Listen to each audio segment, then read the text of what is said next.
अस्सलामु अलैकुम रहमतुल्लाहि बरकातुहू। आज मैं डॉक्टर राहत इंदौरी मरहूम की एक छोटी सी शायरी से हम अपनी बात की शुरुआत करते हैं। अगर खिलाफ है तो होने दो, जान थोड़ी है, ये सब धुआं है, कोई आसमान थोड़ी है।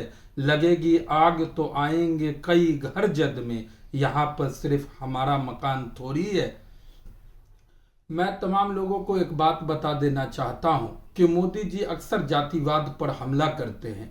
मोदी जी, मैं आपसे एक सवाल पूछना चाहता हूं कि आपके गृह मंत्री अमित शाह जी हैं, आज उनका बेटा अध्यक्ष है। आप बताइए कि अमित शाह का बेटा जय शाह क्या बीपीएससी क्वालिफाई है या यूपीएससी क्वालिफाई है या नीट क्वालिफाई है? आप बताइए, क्या ये जातिवाद नहीं है? आपका रक्षा मंत्री राजनाथ सिंह है, नोएडा से उसका बेटा विधायक है। उतनी बड़ी बात छोड़िए, मैं 20वीं विधानसभा के का हूं और मैं 20वीं विधानसभा के नौजवान और हिंदू मुसलमान भाइयों से एक सवाल पूछना चाहता हूं। हुक्मदेव नारायण यादव जी खुद 2 बार या 3 बार वो सांसद बने।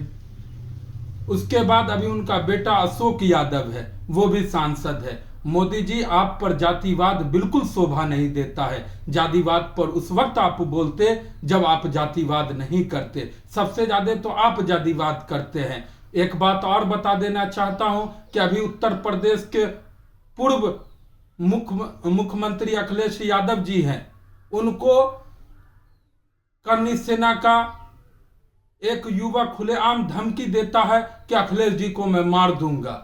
अभी देख लीजिए कि कल की मैं घटना बताता हूं। एक दलित को उसके घर से बुलाया जाता है और बुलाने के बाद उस दलित को गेहूं के बोझा में जिंदा रख के जला दिया जाता है।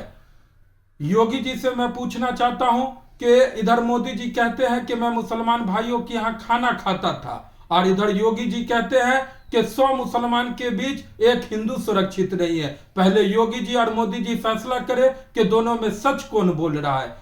हम आप लोगों को एक बात और बताना चाहते हैं कि दिनों दिन बेरोजगारी बढ़ते जा रही है और जब तक हमारे समाज से बेरोजगारी नहीं मिटेगा तब तक बलात्कार नहीं रुक सकता है, चोरी नहीं रुक सकता है, डकैती नहीं रुक सकता है। और मोदी जी हिंदुस्तान के हिंदू मुसलमान को उन्होंने भांप लिया है।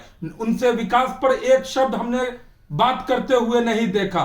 चीन आए दिन भारत की जमीन पर कब्जा कर रहा है, रोजाना सैनिक शहीद हो रहे हैं। भारत की दिनों दिन हिंदू मुसलमान करके नरेंद्र मोदी जी हो, अमित शाह जी हो, राजनाथ सिंह जी हो, योगी जी हो, मध्य प्रदेश के मोहन यादव जी मुख्यमंत्री हो, ये सब सिर्फ हिंदू मुसलमान करते हैं। मैं हिंदू मुसलमान दोनों से रिक्वेस्ट करता हूं और मैं कहता हूं कि हिंदू मुसलमान से कभी किसी का फायदा नहीं हो सकता है। आज ही के दिन भीमराव अंबेडकर जी की जयंती है। भीमराव अंबेडकर जी जिंदा होते तो उनको आज शर्म से सर झुकाना पड़ता कि हमारा संविधान बनाया हुआ भारत में पूर्ण रूप से लागू नहीं है, जिसको जो मर्जी है करते जा रहा है। अभी देख लीजिए मोदी राज में सबसे ज्यादा बलात्कार अगर होता है तो मोदी जी के शासित राज्य में होता है। जहां के उत्तर प्रदेश के योगी आदित्यनाथ जी को देख लीजिए, मोहन यादव जी को देख लीजिए, हरियाणा की सरकार को देख लीजिए, बिहार सरकार को देख लीजिए।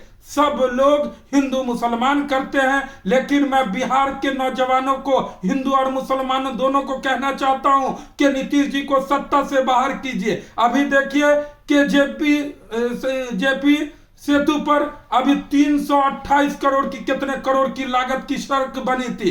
10 मार्च को मुख्यमंत्री जी फीता काटते हैं, उसका उद्घाटन करते हैं और रात मीडिया के थ्रू हमको पता चला कि उस रोड में दरार आ गया है। मोदी जी की सरकार में सबसे ज्यादा करप्शन है। हम एक चीज और पूछना चाहते हैं और विपक्ष से भी मैं पूछना चाहता हूं कि मोदी जी कभी भी सीबीआई हो, ईडी हो या कोई भी हो तो वो विपक्ष के नेता के लिए प्रयोग करते हैं। मैं मोदी जी से पूछना चाहता हूं कि आप विश्व की सबसे बड़ी पार्टी है, क्या आपके अंदर करप्शन नहीं है? आपका मंत्री, आपका विधायक, आपका सांसद चोर नहीं है? आप उसके यहाँ ईडी सीबीआई कभी नहीं मरवाते हैं, सिर्फ विपक्ष को आप परेशान करते हैं। मोदी जी, इससे कोई भला नहीं होगा भारत का। दिनों दिन भारत की अर्थव्यवस्था नीचे गिरती जा रही है। अभी देख लीजिए कि अमेरिका 26% टैरिफ लगाता है और उसका परिणाम यह होता है कि मोदी जी 50 रुपया सिलेंडर पर बढ़ा देते हैं, 2 रुपया पेट्रोल पर बढ़ा देते हैं। मैं मोदी जी से यह पूछना चाहता हूं कि मोदी जी सबसे ज्यादा जातवाद आप करते हैं। मैं देख लीजिए